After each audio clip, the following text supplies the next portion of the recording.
porque são teus. Ora, todas as minhas coisas são tuas, coisas são minhas, e neles eu sou glorificado. Já não estou no mundo, mas eles continuam no mundo.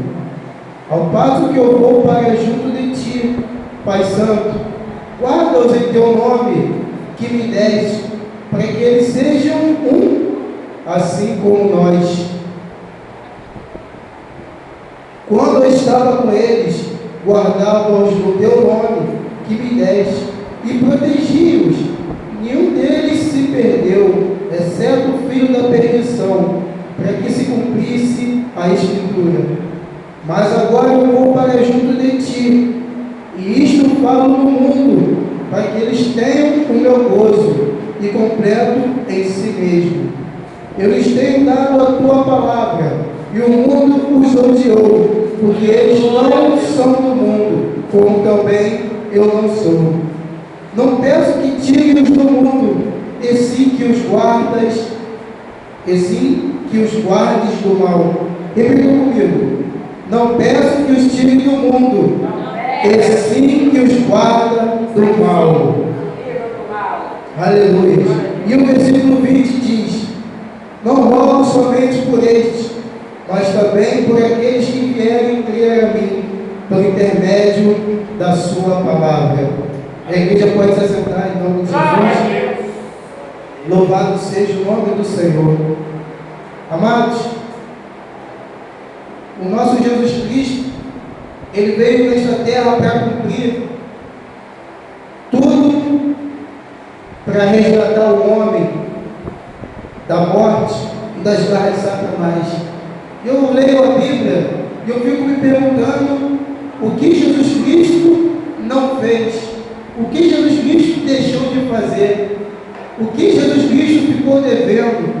Amados, eu não vejo nada, Jesus Cristo não deixou devendo nada. Ele cumpriu tudo, Ele ensinou, Ele protegeu e Ele orou. Louvado seja o nome do Senhor.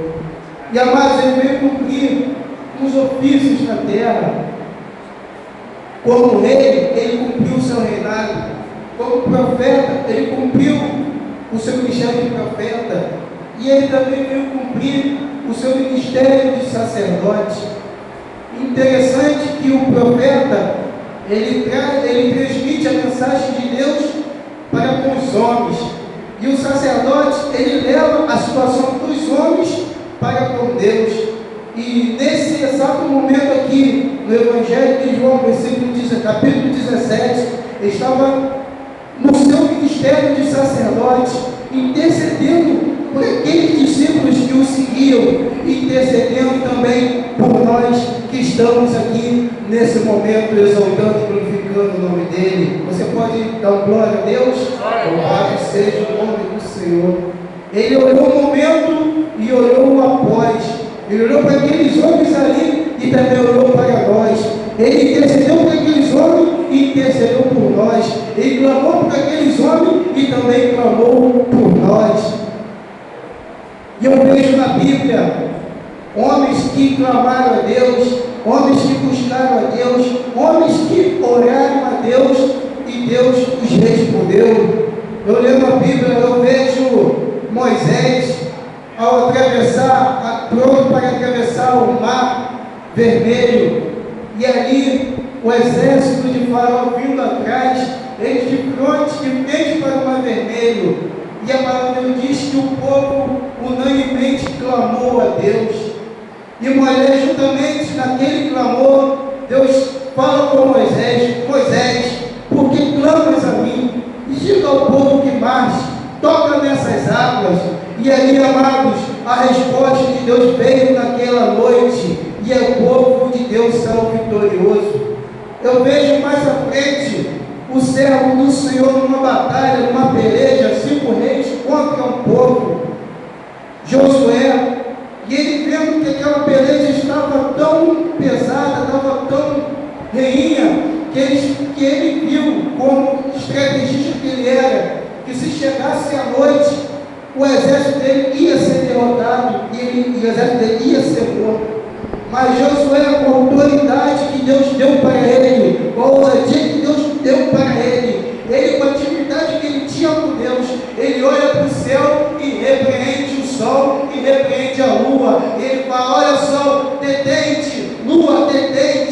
Então, amados, o sol e a lua apagou no céu, e o exército de Israel foi vitorioso. Aleluia.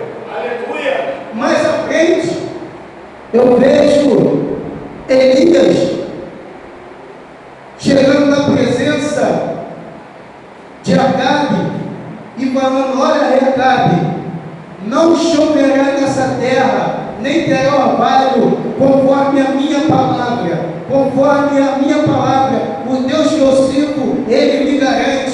Então, amados, 3 anos e meio não choveu, 3 anos e meio não teve orvalho, e certa feita, Deus mandou Elias ir de encontro novamente com Acabe, e Elias coloca um desafio a Acabe e fala: Acabe, se tem um Deus aqui, você vai ver.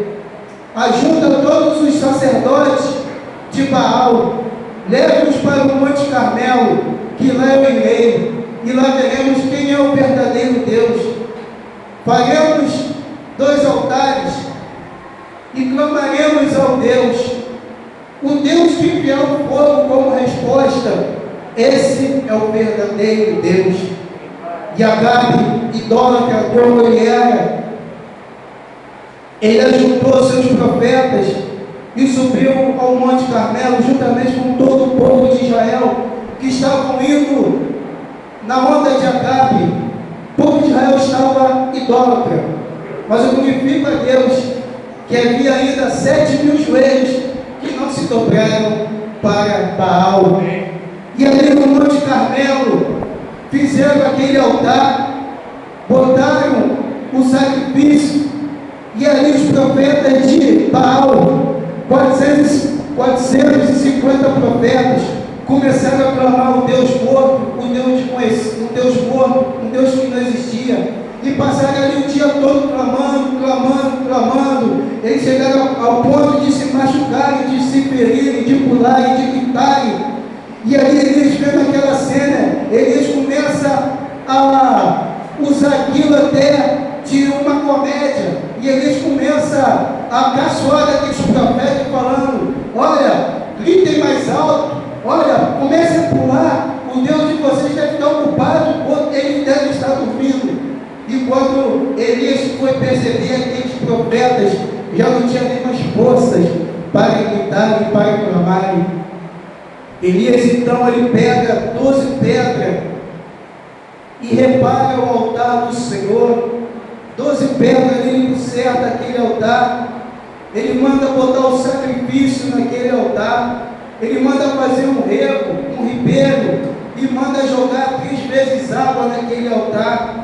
E aquele homem como eu e como você, a Bíblia fala que ele passava pelas mesmas paixões e as mesmas dificuldades que nós passamos no nosso dia a dia.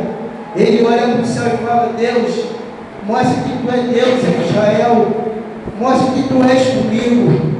E amados, do céu desceu uma grande labareda de fogo, e aquele sacrifício, aquelas pedras, aquela água, aquele ribeiro foi consumido pelo fogo, e o povo de Deus e o povo de Israel viu aquele altar sendo consumado e começa a clamar: só o Senhor é Deus, e só o Senhor é Deus. Deus naquele dia, ele honrou o profeta ao qual ele levantou. Deus, ele quer te honrar, amada igreja. Deus, ele quer te honrar, meu irmão. Deus, ele quer te honrar, minha irmã. Então somente clame para ele. Mais na frente, amados, um rei chamado Ezequias, ele estava sendo afrontado por um rei, pelo grande rei da época, Senaqueribe, um rei que tinha tomado todos os reinos daquela época, estava pronto a tomar o reino de Judá. Mas Ezequias servia um rei vivo e um rei todo-poderoso. E certa feita, Ezequias recebe em suas mãos uma carta que afronta ao Deus Todo-Poderoso. Ezequias chama Isaías, sobe ao templo do Senhor e pega aquela carta e apresenta a Deus. E fala: Senhor, ele não está afrontando a mim, nem a esse povo aqui não, ele está afrontando é a Ti, Senhor. Senhor, não nos deixe envergonhar. Então Deus, Ele recebe aquele clamor. Deus, Ele recebe o clamor daquele rei. E Deus, Ele manda a resposta. Deus enviou um anjo. E aquele anjo desceu do céu e dizimou 185.000 soldados, os mais treinados da face da terra, os mais armados, os mais equipados. Mas, amados, aquele que se levanta contra o servo, contra os pequeninos do Senhor, é melhor nem ter nascido, é melhor nem ter existido na face da terra. Jesus Cristo falou: ai daquele que tocar num só fio de cabelo dos meus pequeninos. Amados, será terrível. Eu imagino ele se levantando pela manhã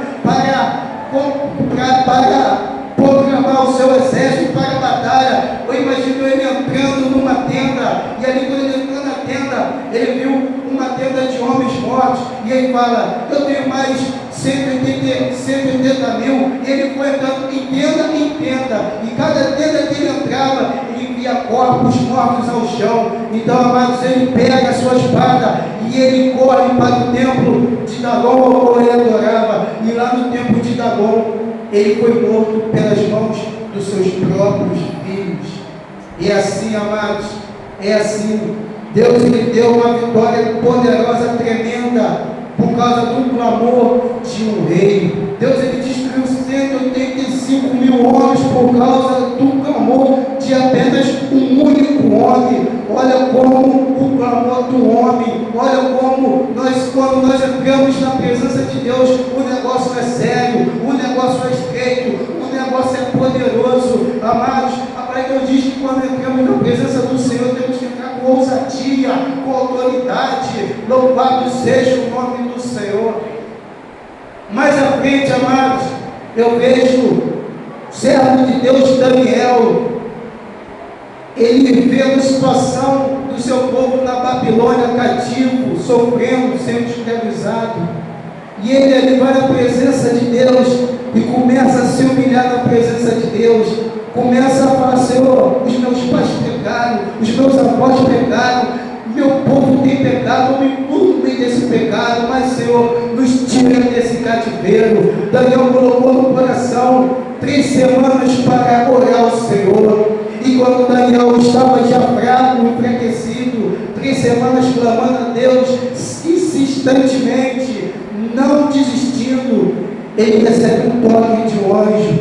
E o anjo de Deus fala: Daniel, homem muito amado, a partir do momento que tu colocou no coração de clamar a Deus, Deus, ele mandou a resposta. Mas o príncipe da Pérsia se levantou e o anjo Miguel veio me ajudar, mas a resposta chegou. Louvado seja o nome do Senhor. A resposta chegou. Amados, olha só, um único homem clamou a Deus. Deus, ele mandou a resposta para Daniel, e a resposta foi: tirou o povo de Israel do cativo na Babilônia e os fez voltar de novo para a sua terra pátria. Olha só, um clamor de um único homem libertou todo um povo.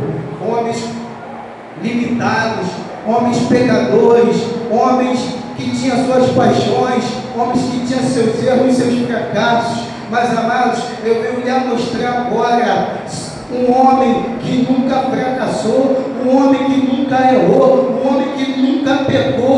E esse homem, ele clamou: Jesus Cristo de Nazaré. Ele clamou, amados. E se aqueles homens no passado clamaram a Deus e Deus respondeu, imagina Jesus Cristo de Nazaré clamando a Deus pela tua e pela minha vida.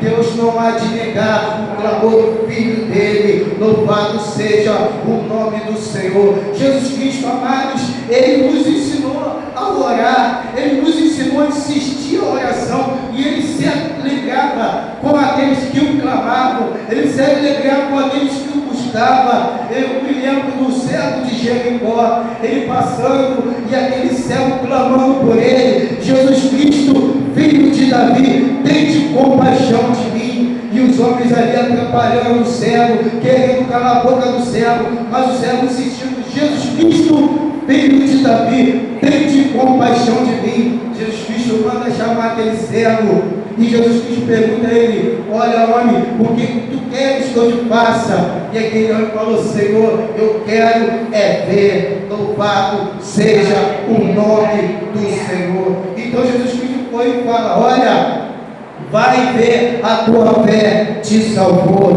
E uma coisa mais Jesus Cristo me fez entender nessa passagem é que nós temos que buscar Deus em propósito e em direção. Temos que ter uma direção, temos que ter um propósito. Qual é o nosso propósito neste dia? Qual é o nosso propósito nesta semana? Qual é o nosso propósito neste mês? Qual é o nosso propósito neste ano? Nós temos que buscar Deus com um propósito, com uma direção, com algo no coração. Temos que colocar ao Senhor, apresentar a Ele aquilo que tem nos afligido, aquilo que nós temos no coração, aquilo que nós temos sonhado e desejado. Temos que apresentar a Ele. Deus gosta que nós cheguemos a Ele com propósitos. Qual é o nosso propósito? Qual é o nosso desejo? Qual é o nosso anseio? Apresentemos a Ele nesta noite. A nossa igreja, ela tem que ter um propósito nesta comunidade. O nosso ministério tem que ter um propósito. Temos que colocar um propósito no coração para atingir, aleluia, as nossas metas. E atingir as nossas metas, colocar outros propósitos e assim gradativamente. Eu me lembro também daquela mulher Sírio-Fenícia, quando Jesus Cristo vai até uma cidade estrangeira, até uma cidade fora dos limites de Israel, na terra de Sidom, e ali ele passando, uma mulher desesperada gritando: Jesus Cristo, filho de Davi, tem compaixão de mim. Jesus Cristo, filho de Davi, tem compaixão de mim. E os discípulos chegaram para Jesus e falaram: Senhor, despede a ela. E Jesus Cristo falou: eu vim primeiramente para os filhos da casa de Israel. Mas aquela mulher ainda insistindo e parou na frente de Jesus e falou: Jesus, me socorre, porque a minha filha está miseravelmente endemoniada. Aquela mulher passou por várias situações, várias barreiras e chegou a Jesus Cristo, mas só que ela não teve uma resposta que ela queria ouvir. Jesus Cristo falou para ela: olha, mulher, não é pão tirar do pão da mesa dos filhos e jogar para os cachorrinhos. Mas aquela mulher, ela era insistente, ela tinha propósito. Ela falou: Senhor, mas os cachorrinhos também, eles se alimentam do farelo, das sobras da mesa dos filhos. Jesus Cristo olhou para ela e falou: olha, eu nunca vi tanta fé em Israel, eu nunca vi tanta insistência. Mulher, vai, porque a tua filha nesse momento ela foi liberta, vai que nesse momento ela foi restaurada. Louvado seja o nome do Senhor. Muitas vezes, amado, quando nós buscamos algo, nós não obtemos a resposta certa, nós não obtemos a resposta que nós queremos buscar. Mas, amados, o mistério é não desistir, não desistir, não desistir, clamar, clamar, clamar e buscar. Jesus Cristo, ele se alegra, ele se alegra. A Bíblia fala em 2 Crônicas, capítulo 7, versículo 14, que diz: se o meu povo que se chama pelo meu nome e orar, e me buscar, e se humilhar, e se converter dos seus maus caminhos, eu ouvirei dos céus, e ouvirei o seu clamor, e sararei a sua terra. Amados, o mistério é orar, é se humilhar mesmo, é buscar descer a casa do olheiro, é se humilhar na presença de Deus, porque, amados, todo aquele que se humilha, Deus exalta, mas aquele que se exalta, Deus humilha. Louvado seja o nome do Senhor. O próprio Jesus Cristo deu sinal de humildade, abrindo mão do seu trono, abrindo mão da sua glória e se fazendo pequeno como eu e como você. Mas o nosso Deus o exaltou de sobremaneira, que hoje toda a terra, todo o céu e todo o inferno tem que render honras e glórias a Ele. Louvado seja o nome do Senhor. Ele ensinou a mão da insistência. Ele falou: olha, Pedi, pedi, e dá-se-vos-á, batei e a porta vos abrirá. Olha que ele falou, olha, se teu filho te pedir um pão, tu vai dar pedra para ele. Se teu filho te pedir um pedaço de comigo, tu vai dar uma serpente para ele. Vocês que são homens pecadores, não fazem isso com seus filhos. Imagina o nosso Deus que é santo, que está lá no céu. Louvado seja o nome do Senhor.